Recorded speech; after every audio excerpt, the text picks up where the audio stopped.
In today's video, I'm going to teach you how to use Workflow Builder in Adobe Bridge. First, open Adobe Bridge and switch to the Workflow workspace so everything you need is visible. You can select Workflow from the application bar at the top, or go to the Window menu, choose Workspace, and then pick Workflow. This workspace arranges your tools so you can build, edit, and run multi-step processes without jumping between panels. On the left, you'll see the Workflow panel. Click the plus icon there, or choose Create New Workflow from the panel menu to make a new preset. Bridge will create a starter preset with a default name. Don't worry about the name yet. You can refine it in a moment. In the center, the task diagram area is where you design your process. Click Add Task and select the actions you want to automate. You can batch rename files, convert formats like JPEG, PNG, TIFF, or DNG, resize images to specific dimensions, and apply metadata using templates. Add tasks in the exact order you want them to run. Bridge processes from top to bottom.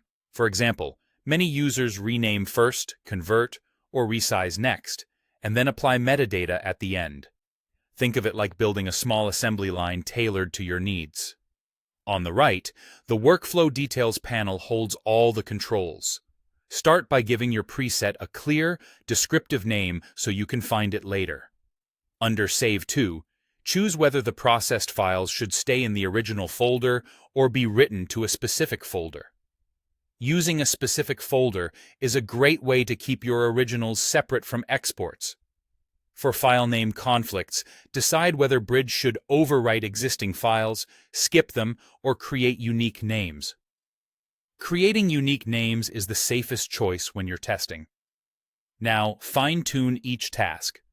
For batch rename, pick a naming pattern or use a preset that matches your project conventions. For change format, select your target format and set quality or compression options appropriate for your output.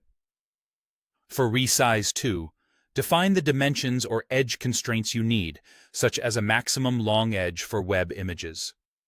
For apply metadata, choose the template that fills in fields like author, copyright, or usage terms, and decide whether to add or replace existing metadata. When everything looks right, click Save in the Workflow Details panel to store your preset. To run it, select the files you want to process, right-click, choose Workflow, and then select your preset. Bridge will execute the tasks in order and place the results where you specified. If you're trying this for the first time, consider running it on a small batch or copies to confirm your settings, and then enjoy the time you'll save on every future project.